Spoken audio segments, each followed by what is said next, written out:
বিরাট অতীতেও করেছেন, বিরাট আউট হয়ে যাওয়াটাকে সহজে মানতে পারেন না। বিরাট কোহলির আউট মানে সোশ্যাল মিডিয়া বলতে পারো যে ভারতীয় ক্রিকেটে একটা সোশ্যাল মিডিয়ায় ট্রেন্ড হয়ে গেছে। নো বল বিতর্কটা কিন্তু অহেতুক বিরাট কোহলি করলেন, এটা কিন্তু পরিষ্কার আউট। আরসিবি হেরেছে আরসিবির দোষে, আরসিবি হারেনি বিরাট কোহলির আউটের জন্য।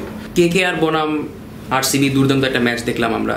তো এই ম্যাচের সবচেয়ে বড় নাটকের জায়গাটা যেটা, সেটা হচ্ছে বিরাট কোহলির আউট। এই আউটকে কিভাবে ব্যাখ্যা করবেন?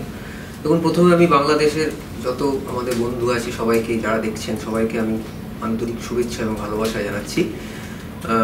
আর বিরাটের আউট নিয়ে সত্যি আজকে যে বিতর্কটা হলো, দেখো সোজা কথায় বলতে গেলে এটা নো বল বিতর্কটা কিন্তু অহেতুক বিরাট কোহলি করলেন, এটা কিন্তু পরিষ্কার আউট। কারণ আমি এখানকার যারা বাংলার বা দেশের সেরা আম্পায়ার তাদের সঙ্গেও কথা বললাম, তারাও টেকনিক্যালি যেটা বললেন যে বিরাট যেহেতু পপিং ক্রিজের বাইরে দাঁড়িয়েছিল, বাইরে দাঁড়িয়ে থাকার ফলে বলটা যখন কিন্তু ডিপ করেছে, মানে সেই সময় বলটা ডিপ করার ফলে এটা কিন্তু পরিষ্কার আউট। এবার এখন যে টেকনোলজি হয়েছে তাতে কিন্তু এই ব্যাপারগুলো আরও পরিষ্কার এবং স্পষ্ট করা হয়েছে। এখন আপনারা জানেন যে আইপিএলের জন্য এবার নতুন নিয়ম এসেছে, কোমরের মাপ নেওয়া হয়েছে প্রত্যেক ক্রিকেটারে। সেই কোমরের মাপ নেওয়ার ক্ষেত্রে নো বল যাতে স্বচ্ছতা থাকে ব্যাপারটার মধ্যে, সেই ক্ষেত্রে সবার কোমরের মাপ তো এক হয় না, কেউ লম্বা কেউ উচ্চতায় খাটো। বিরাটের ক্ষেত্রে যেটা টেকনোলজিতে ফেলে দেখা গেছে পরিষ্কার, কিন্তু এটা কিন্তু মাঠের আম্পায়ার আউট দেওয়ার পর ওখানেও দেখা হয়েছে, ফলে যেটা পরিষ্কার বোঝা গেছে আউট। এবার বিরাটের ক্ষেত্রে যেটা হয়, বিরাট অতীতেও করেছেন, বিরাট আউট হয়ে যাওয়াটাকে সহজে মানতে পারেন না, এটা আমরা দেখেছি, আন্তর্জাতিক ম্যাচেও দেখেছি। এলবি হলেও তিনি অনেক সময় প্রশ্ন তুলেছেন, ব্যাটে লাগলে ক্যাচ হলেও হয়তো বলছেন যে হয়নি ক্যাচ, এবং আমরা আজকে দেখলামও যে ম্যাচের পর তিনি আম্পায়ারদের সঙ্গে তর্ক করছিলেন। তো সেক্ষেত্রে দেখতে গেলে বিরাটের দিক থেকে হয়তো তার মনের শান্তির জন্য ঠিক আছে, এবং আজকে ম্যাচটা খুব ভাইটাল ছিল। আজকে প্রায় কার্যত হেরে আইপিএল থেকে বিদায় হয়ে গেল ব্যাঙ্গালোরের, বলতে গেলে বিদায়, 7টা ম্যাচ হারলো তারা। এবং ইডেনের সারা মাঠ আজ বিরাটের জন্য খেলা দেখতে এসেছিল, বিরাট আবেগে ভেসেছে। সেই জায়গা থেকে বিরাটের নিজের হয়তো মনে হয়েছে আউট নয়, তার ফিরে যাওয়াটা খুবই তার জন্য দুঃখে, কিন্তু ক্রিকেটীয় ব্যাখ্যায়, ক্রিকেটীয় আইনে এটা অবশ্যই আউট, এটা নিয়ে কোনো বিতর্ক নেই। বিরাট কোহলির আউট মানে সোশ্যাল মিডিয়া বলতে পারো যে ভারতীয় ক্রিকেটে একটা সোশ্যাল মিডিয়ায় ট্রেন্ড হয়ে গেছে। বিরাট কোহলির ওই আউটের পর থেকে কিন্তু বিরাট ভক্তরা, আমি দেখছিলাম হর্ষিত রানার যে সোশ্যাল মিডিয়ার আছে সেখানে গিয়ে পর্যন্ত ওরা হর্ষিত রানাকে ট্রোল করছে। তো আমি এখানে বুঝতে পারছি না যে এখানে হর্ষিত রানার কিছু করার নেই, বা এখানে কারোরই কিছু করার নেই। বলটা হয়েছে, আম্পায়ার আউট দিয়েছে, সেটা সম্পূর্ণ আম্পায়ার্স কল।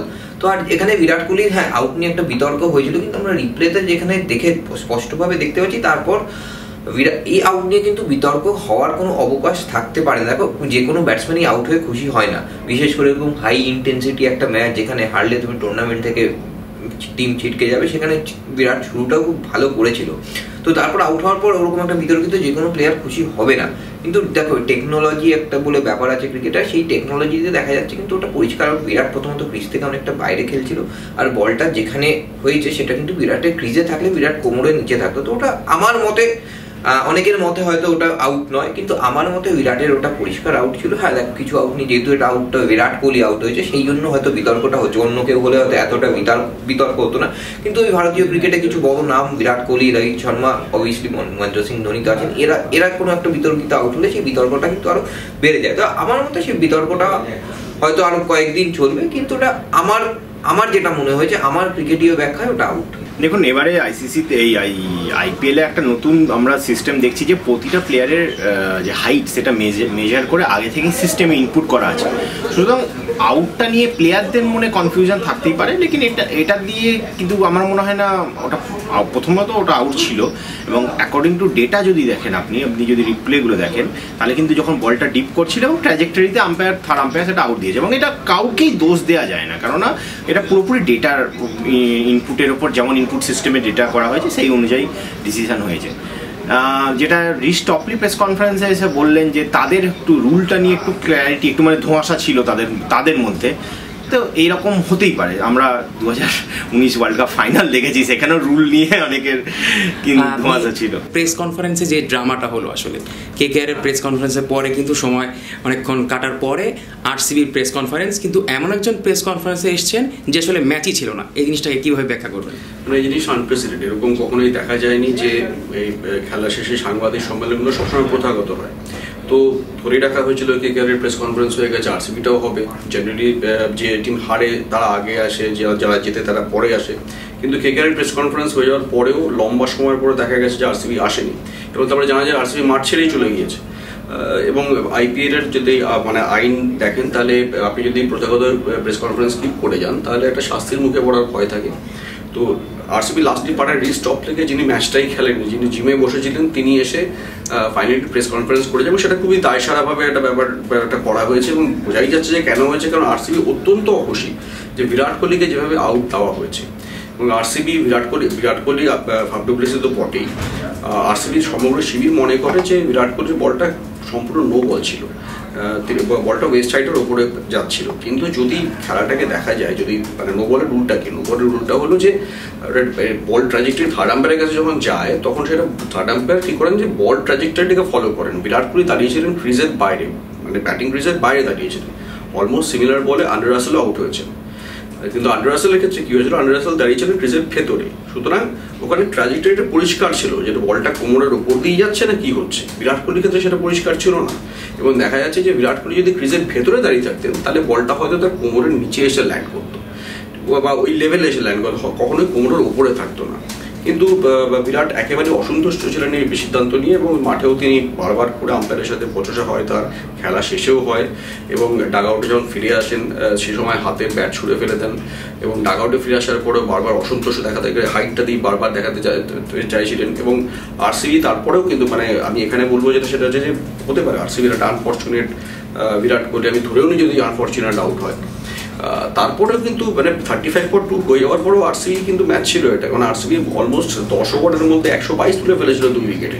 তো সেখানে কিছুই বলতে পারে, এমনি লাস্ট 5 ওভারে 49 রান বাকি ছিল, যেটা মানে আজকালকার ট্রাভিসের যেরকম ব্যাট করছেন সেটা 2-3 ওভারে তুলছেন এই রানটা।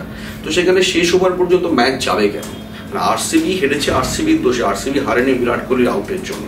কারণ মানে শেষ 2 বলে 3 রান বাকি, সেটা যদি কোনো টিম না তুলতে পারে সেটা সেই ব্যর্থতার দায় সম্পূর্ণ তাদের। ম্যাচ পরবর্তী সময় যে প্রেস কনফারেন্সের আরেকটা নাটক হলো যে আসলে রিস্টপলি যে ম্যাচে ছিলেন না, তিনি প্রেস কনফারেন্সে আসছেন তাও অনেক নাটকের পর, এটা কিভাবে ব্যাখ্যা করেন? এটা তো আমরা প্রথমে ভেবেই ফেলেছিলাম যে হয়তো ব্যাঙ্গালোর টিমের কেউ আসবে না, কারণ অন্যদিন আমরা দেখি প্রায় নিয়ম অনুযায়ী প্রায় 10 মিনিটের মধ্যে দুটো টিমের কেউ না কেউ চলে আসেন, তারপর আমরা কাজ শুরু করি। তো আজকে আমরা ভেবেছিলাম কেউ আসবেনই না। তো তারপরে আমাদের এখানে যিনি সিএবির মিডিয়া ম্যানেজার, তিনি নিজে উদ্যোগ নিয়ে কথা বলার পর, এবং সবচেয়ে আশ্চর্যের যেটা, বিরাটদের টিম বাস কিন্তু প্রায় বেরিয়ে গিয়েছিল। উনি বোধহয় কোনো কারণে বললেন যে এই টপলে যিনি জিমে ছিলেন এই জন্য বোধহয় তিনি পড়েছিলেন, তাকে কোনো রকমে নিয়ে এসে সামাল দেওয়া হলো। এটাই বোঝা যাচ্ছে, যে ব্যাপারটা বোঝা যাচ্ছে যে আজকে দুটো কারণে এই কারণটা হয়েছে। এক হচ্ছে ব্যাঙ্গালোর যেহেতু IPL থেকে বিদায় হয়ে গেল, এত বড় একটা টিম, বিরাট কোহলির যদিও ফাফ ডু প্লেসিস অধিনায়ক, কিন্তু টিমটা তো বিরাট কোহলিময়, বিরাট কোহলির টিম বিদায় হয়ে গেল। ফলে এই দুঃখটা তাদের মধ্যে একটা ড্রেসিং রুমে বড়োভাবে কাজ করেছে।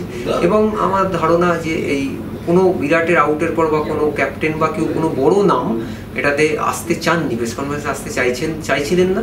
শেষ পর্যন্ত এমন একজনকে হলো যিনি সত্যিই আজকে খেলেননি। তো এটা IPL এর ঘটনা একটা বেশ মজাও লাগলো এবং একটা বেশ অন্যরকম বিতর্কও তৈরি করলো। আমার মনে একটা কনফিউশন ক্রিয়েট হয়েছিল এই সময় এবং টিম অ্যাকচুয়ালি সত্যি বেরিয়ে গিয়েছিল। রিস্টপলি ম্যাচে ছিলেন না, তিনি জিমে ছিলেন এবং তিনি জিম করছিলেন। তো যেহেতু একটা BCCI প্রোটোকল আছে যে আপনি বিনা প্রেস কনফারেন্স প্রতিটা ম্যাচের পর আপনাকে কাউকে হলেও প্রেস কনফারেন্স করাতে হবে। প্রেস কনফারেন্স এটা শুধু BCCI না, ব্রডকাস্টার কমিটমেন্টও দেওয়া আছে, সুতরাং মানে বিনা প্রেস কনফারেন্স করেও কোনো টিম যেতে পারে না। তাই জন্য যেহেতু রিস্টপলি গ্রাউন্ডেই ছিলে, তাই জন্য তাকে ডেকে এনে BCCI প্রেস কনফারেন্স অর্গানাইজ করানো হয়েছে এবং at the end of the day মানে যেটা রুল ছিল সেই রুল অনুযায়ী হয়েছে সবকিছু। হ্যাঁ, মানে IPL এ যেটা রীতি আছে, তোমার ম্যাচ পরবর্তী প্রেস কনফারেন্সটা কিন্তু যে কোনো টিমকেই করতে হয়। সেটা আমরা বেশ খানিকক্ষণ প্রথমে ম্যাচ শেষ হওয়ার মিনিট 15-20 মধ্যে KKR প্রেস কনফারেন্স করে চলে যায়। আমরা যে সাংবাদিকরা তারাও অপেক্ষা করছিলাম যে RCBর তরফ থেকে কে আসবে, এবং অনেক বেশ খানিকক্ষণ অপেক্ষা, প্রায় ঘন্টাখানিক কেটে যাওয়ার পরও RCBর তরফ থেকে কেউ আসেনি। তখন CABর তরফ থেকে একজন বলা হলো যে টিম চলে গেছে, কিন্তু হয়তো RCBও পরে বুঝতে পেরেছিল হয়তো এটা বিতর্কটা আরো বাড়বে প্রেস কনফারেন্স না করলে, তাই জন্য টপলিকে পাঠানো হয়। কিন্তু আরো এর ব্যাপার হচ্ছে যে প্লেয়ার খেলেইনি, যে প্লেয়ার আজকে খেলেইনি তাকে পাঠানো হয়েছে এবং তিনি যে প্রেস কনফারেন্স করতে আসবেন তিনিও জানতেন না। ফলে কোথাও থেকে বোঝা যায় একটা টুর্নামেন্ট থেকে ছিটকে যাওয়ার আক্ষেপ বলুন, বিরাটের আউট বিতর্ক বলুন, যে সেটাই RCBকে কোথাও গিয়ে ভালো রকম ব্যথিত করেছে, যার জন্য তারা প্রেস কনফারেন্স পর্যন্ত বয়কট করতে চেয়েছিল।